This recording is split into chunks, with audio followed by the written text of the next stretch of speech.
Assalamu alaikum. How are you, students? I hope you all are fine. You understand the previous lecture. Now we start the next topic of chapter number 1. Summary is computer according to size, embedded computers, place where computers are used. We cover today these topics. First one is computer according to size, supercomputers, the mainframe computer, the mini computer, and the microcomputer. First one is supercomputer. Supercomputer are the most complex computers. They used many advanced design techniques and have very high computing capacities and speeds. The fastest and most powerful computers are used supercomputers. Super computers में जो advance technology थी वो use हुई है और इसकी capacity भी बहुत ज़्यादा थी, स्टोरेज कैपेसिटी और साथ स्पीड भी इसकी बहुत ज़्यादा हाई थी। उसके अलावा ये बहुत पावरफुल कंप्यूटर्स हैं और ये इंडस्ट्रीज लेवल पे जो बड़ी कंपनीज होती हैं वो यूज़ करती हैं। इनकी स्टोरेज कैपेसिटी बहुत ज़्यादा होती है।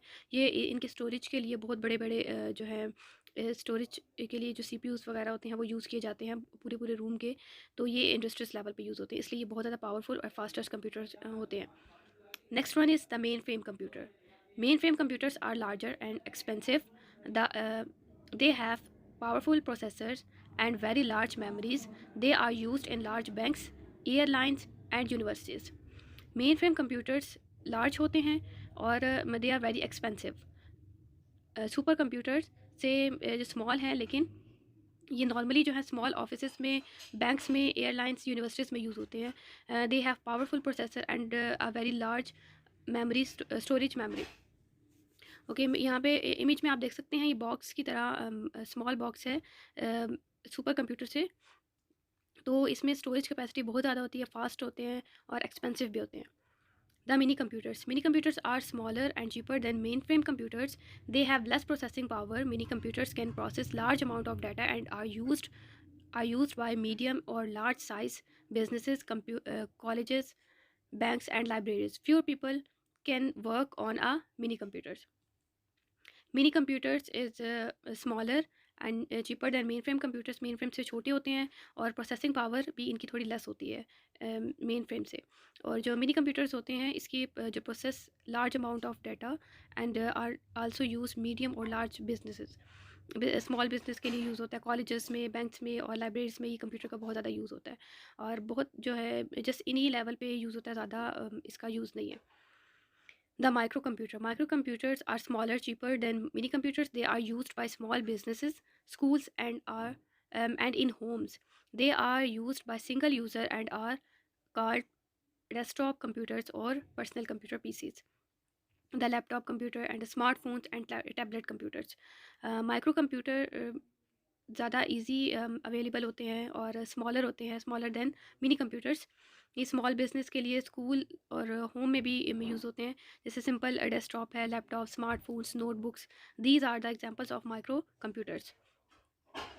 Next is embedded computer. An embedded computer is a microprocessor that is fitted into a device to control its operations. Microcontrollers are called embedded computers, are tiny specialized microprocessor installed in smart applicants and automobiles. Embedded computers can only work on a specific device and also called dedicated computers. They are used in toys, cameras, microwave oven, air conditioner, etc. Okay, embedded computers हमने start में बात की थी। Computers electronic machine है और जिसमें micro processor use होता है। माइक्रो प्रोसेसर किसी भी मशीन में यूज़ हो सकता है। इलेक्ट्रॉनिक कोई भी मशीन हो सकती है, washing machine, mobile phones, telephones, robots. These are the example of embedded computer. Microprocessor का काम ये होता है कि वो कंट्रोल करता है पूरे सिस्टम को, ऑपरेट कर रहा होता है पूरी डिवाइस को। फॉर एग्जांपल जैसे माइक्रोवेव ओवन है। माइक्रोवेव ओवन आप किस लिए यूज़ करते हैं, कोई भी खाना वगैरह गर्म करना हो तो जब आप उसके अंदर रख के और टाइमर लगाते हैं, टाइमर के बाद वो खुद ऑटोमेटिक ऑपरेट करता है और उसके बाद वो अपने टाइमिंग के बाद स्टॉप हो जाता है। तो ये सारा काम माइक्रो प्रोसेसर कर रहा होता है। माइक्रो प्रोसेसर किसी भी डिवाइस में इलेक्ट्रॉनिक डिवाइस में यूज़ होता है। Places where computers are used. Computer का यूज़ बहुत ज़्यादा बढ़ता जा रहा है और जो बहुत ज़्यादा कंप्यूटर का यूज़ होता है जहाँ पर बैंक्स में, बिजनेसेस के लिए, factories, entertainment companies, advertising companies, medical professional, law empowerment agencies.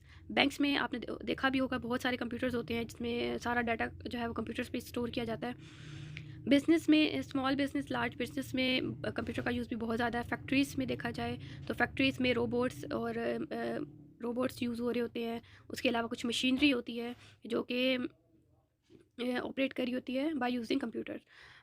Entertainment companies computer इसलिए यूज़ हो रहा है क्योंकि इसमें कार्टून्स बनते हैं, फिल्म्स और टीवी के जो ड्रामास वगैरह होते हैं, मूवीज़ होती हैं, ये सारी कंप्यूटर से ही एडिट वगैरह इसी में ही क्रिएट की जाती हैं। एडवर्टाइजिंग कंपनीज, आपने पैनाफ्लेक्स और मैगजीन्स और ये सारी चीज़ें देखी होंगी, तो ये जो क्रिएट किस पे की जाते हैं, कंप्यूटर्स पे।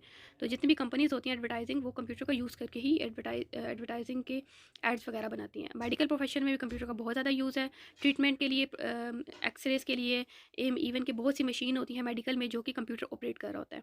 लॉ एम्पावरमेंट एजेंसीज, लाइक जो ट्रैकिंग सिस्टम है, ट्रैकिंग सिस्टम जिससे ट्रैक करके क्रिमिनल्स को पकड़ा जाता है, ट्रैकिंग सिस्टम भी कंप्यूटर के थ्रू ही ऑपरेट किया जाता है। Exercise D, question number 4 and question number 5, 1 2 3 हम सॉल्व कर चुके हैं। Question number 4 is list 5 different places where computer are essentially used. पिछली स्लाइड पे हम यही देख चुके हैं, computer are essentially used in the following places: office, factories, airports, banks and hospitals. Question number 5, beside each of the following write the data that is being measured or counted such whether the device is analog and device. आपको कुछ devices के names given है, आपने बताना ये है कि वो डाटा किस चीज़ का लेते हैं और किस टाइप का लेते हैं, एनालॉग डाटा होता है या डिजिटल डाटा होता है। अब वेदर विंग में वेदर की सारी डिटेल होती है, जो इसमें डाटा किस तरह का होगा, विंड डायरेक्शन। और type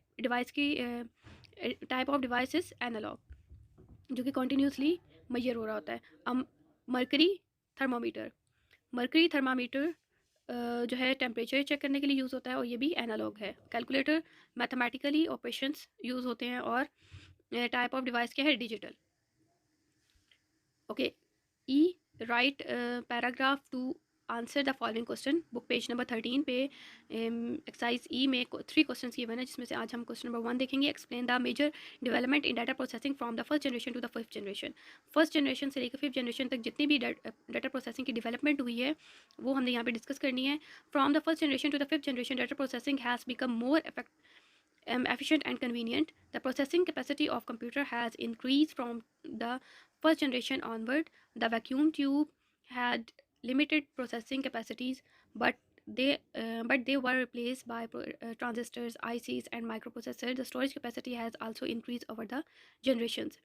time to time first generation से लेकर फिफ्थ जनरेशन तक डाटा प्रोसेसिंग जो है वो ज़्यादा मोर कन्वीनियंट एंड एफिशिएंट होती रही, और डाटा प्रोसेसिंग की जो कैपेसिटी है वो टाइम टू टाइम इंक्रीज़ होती रही। और जैसे पहले वैक्यूम ट्यूब्स थी, उसमें प्रोसेसिंग कैपेसिटी बहुत लिमिटेड थी। After that replace these vacuum tubes by a transistor, ICs, and microprocessor. Their storage capacity is also increased over these generations. I hope you understand these questions. If you have any problem and any query, you can ask me anytime. Thank you. Take care. Allah Hafiz.